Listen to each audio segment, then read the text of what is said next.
నమస్తే, welcome to BCT news bulletin లో ముందుగా హెడ్లైన్స్ చూద్దాం. ప్రజలకు అందుబాటులో ఉంటూ ఉత్తమ సేవలు అందించాలి తహసీల్దార్ శ్రీదేవి. ప్రతి ఒక్కరూ నిస్వార్థ సేవ చేసి భగవంతుని పొందడమే లక్ష్యమన్న రామకృష్ణ పరమహంస బోధన ఆచరణీయం పూర్ణానంద మహారాజ్. అత్యంత వైభవంగా శ్రీ షిరిడి సాయిబాబా 30వ విగ్రహ ప్రతిష్ఠ మహోత్సవం భక్తి శ్రద్ధలతో పాల్గొన్న భక్తులు.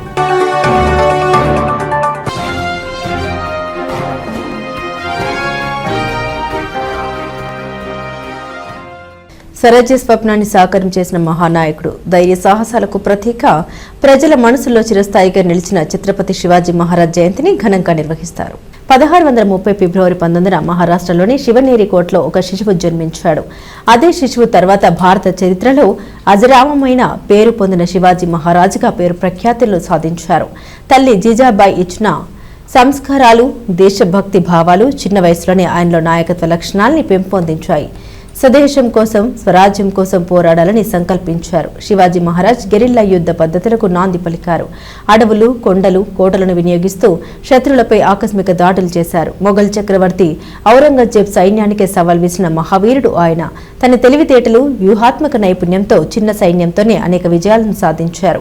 ప్రజల రక్షణ, మహిళల గౌరవ పరిరక్షణలో ఆయన తీసుకున్న కఠిన నిర్ణయాలు చరిత్రలో ప్రత్యేకంగా నిలిచాయి.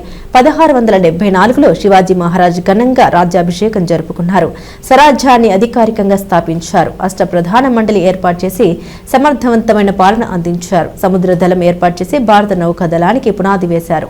అనేక కోటలను నిర్మించి రక్షణ వ్యవస్థను బలోపేతం చేశారు. శివాజీ మహారాజ్ జీవితం కేవలం యుద్ధ గాథ కాదు, అది ఆత్మగౌరవానికి ప్రతీక. ధర్మ పరిరక్షణ, సామాజిక న్యాయం, ప్రజా సంక్షేమం ఆయన పాలనలో ప్రధాన లక్ష్యాలుగా నిలిచాయి. నేటికి యువతకు ఆయన జీవితం స్ఫూర్తి ప్రదాతగా నిలుస్తోంది.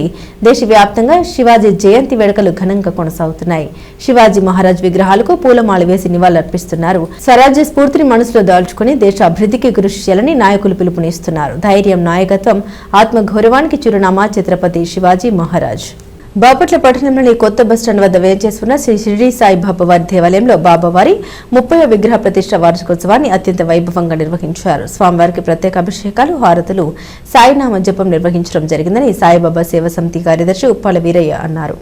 బాబావారికి 1,00,000 తులసి దళవార్చన నిర్వహించినట్లు ఈ సందర్భంగా ఆయన పేర్కొన్నారు. ఈ కార్యక్రమంలో భక్తులు ఎంతో భక్తి శ్రద్ధలతో పాల్గొన్నారు. అదేవిధంగా అన్న సంతర్పణ కార్యక్రమం నిర్వహించారు. కర్పూర హారతి, ప్రత్యేక అభిషేకాలు అత్యంత వైభవంగా నిర్వహించారు. భక్తులు పెద్ద సంఖ్యలో పాల్గొని స్వామివారి ప్రసాదాలను స్వీకరించారు. సాయిబాబా నగరోత్సవం అంగరంగ వైభవంగా నిర్వహించారు. ఈ కార్యక్రమంలో సేవా సంఘం అధ్యక్షులు కంచర్లపల్లి రాజ్యలక్ష్మి, సహాయక కార్యదర్శి ఆంజనేయ శర్మ, కోశాధికారి గోవిందరావు, కమిటీ సభ్యులు పర్యవేక్షించారు. ప్రతి ఒక్కరూ నిస్వార్థ సేవ చేసి భగవంతుని పొందడమే లక్ష్యమన్న రామకృష్ణ పరమహంస బోధన ఆచరణీయమని పూజ్యస్వామి పూర్ణానంద మహారాజ్ అన్నారు. కర్లపాలెం రామకృష్ణ సేవా సమితిలో భగవాన్ శ్రీ రామకృష్ణ పరమహంస 191వ జన్మదిన వేడుకలు ఘనంగా నిర్వహించారు. ఉదయం హారతి, ధ్యానం, ప్రత్యేక పూజ, అష్టోత్తర శతనామావళి, పుష్పాంజలి, కూచిపూడి నృత్యం అనంతరం భక్తులకు భోజన ప్రసాదం అందించారు. ఈ సందర్భంగా స్వామి పూర్ణానంద మహారాజ్ మాట్లాడారు. ఈ కార్యక్రమంలో అధ్యక్షులు తిమ్మరాజు వెంకట సుబ్బారావు, వ్యవస్థాపకులు కాటూరి వెంకటేశ్వరరావు, కాటూరి బాజీబాబు, వెంకటేశ్వర్లు, తవ్వ స్వామి, బుర్ల బుల్లయ్య, సనక శ్రీనివాసరావు, వెంకటేశ్వర రెడ్డి, పూర్ణమ్మ, సత్యవతి, మణి, ప్రసన్న, లలితమ్మ తదితరులు పాల్గొన్నారు. సహాయం ఉంటేనే కార్యక్రమం జరుగుతుంది. సో అలాగే ఈ కార్యక్రమానికి ముఖ్యమైన పాత్రలు సత్యనారాయణ గారికి మనమంతా రుణపడి ఉన్నాం. సో మిగతా వాళ్ళు కూడా సహాయం చేస్తున్నారు. కానీ ముఖ్యం మనకు కుబేరుని అనుగ్రహం ఏ సమితి కూడా ఇలాంటి అవకాశము లేదు. కనుక ఈ అవకాశాన్ని మనం వినియోగించుకొని ఇక్కడ ఎక్కువగా శ్రీరామకృష్ణుల వారి యొక్క బోధనలు మనం అందరం కూడా నేర్చుకొని జనాలు అందరికీ వ్యాప్తం చేయాలనే ఈ బాబాచార్య యొక్క ఉద్దేశం. ఆయన ఎందుకు అవతరించారు, ఆయన అవతారం జరిగినప్పుడు భారతదేశ పరిస్థితి ఎలా ఉంది, ఒక అవతారం రావడానికి మనం భగవద్గీతలో ప్రమాణంగా చెప్పుకుంటాం. అది మనందరికీ బాగా సుపరిచితమే. యదా అందరికీ తెలుసు కదా,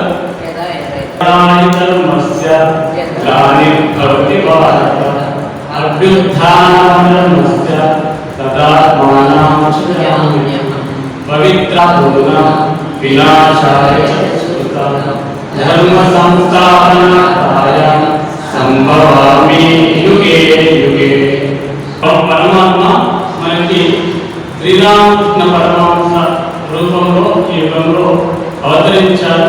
అవతరించినప్పుడు మనకి కుల మతాలు ఎక్కువగా మన హైందవ సంప్రదాయంలో చాలా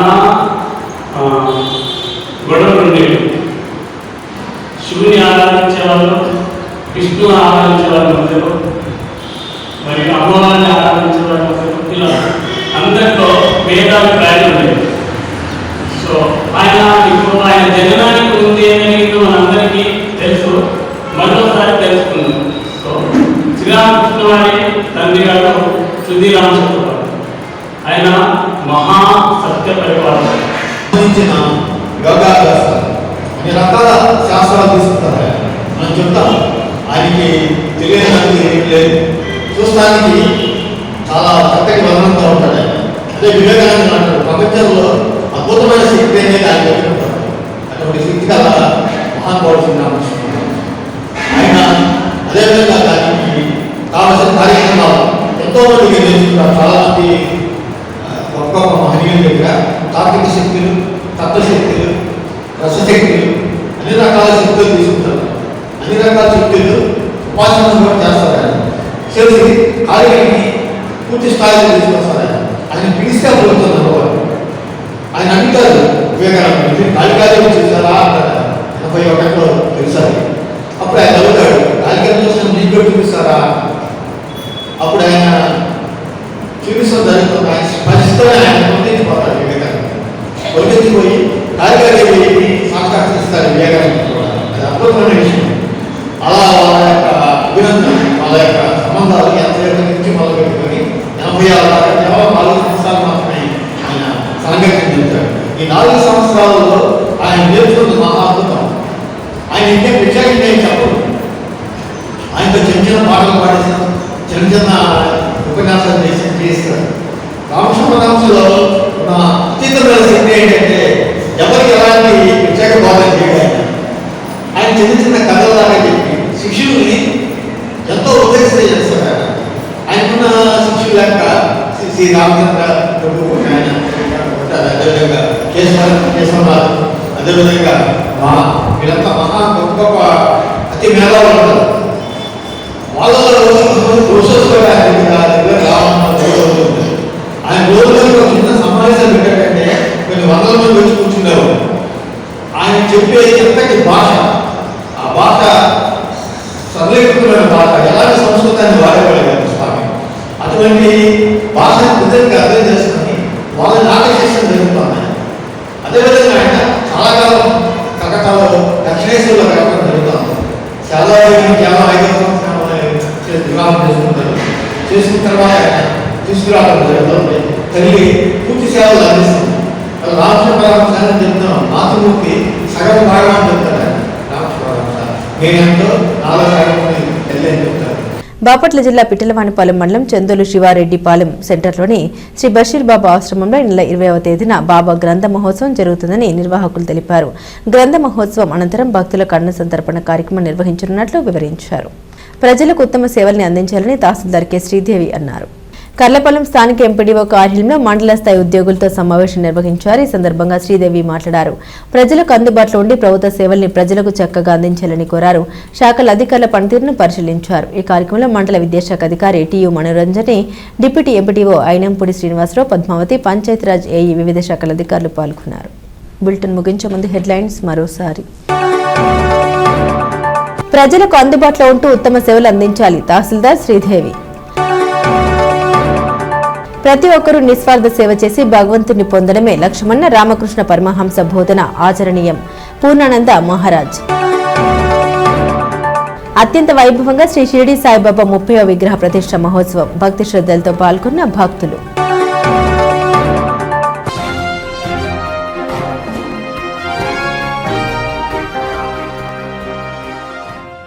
ఇవి బులెటిన్ అప్డేట్స్. మరిన్ని అప్డేట్స్ కోసం చూస్తూనే ఉండండి BCT న్యూస్.